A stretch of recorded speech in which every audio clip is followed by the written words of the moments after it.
Good afternoon. The lunchtime news wrap comes as South Africa recovers from a State of the Nation address hangover, and it's no meagre recovery.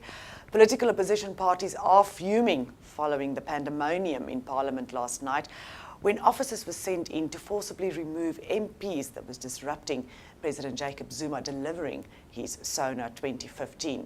Now it starts with the DA. Their parliamentary leader Musi Maimane says they are going to go to court because they want to get clarity as to whether troops were allowed into Parliament.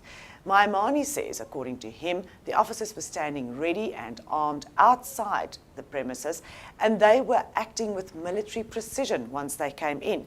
He says Speaker Baleka Mbete and Chairperson of the National Council of Provinces Thandi Modise gave the green light.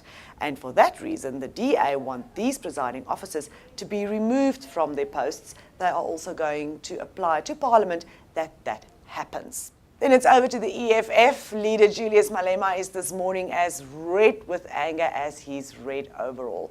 Malema says out of the 100 officers who stormed into the National Assembly last night, only 8 of them were actual members of the parliamentary security team, with others highly trained officers from tactical teams, including that of the presidential security team, who were brought in to manhandle the MPs.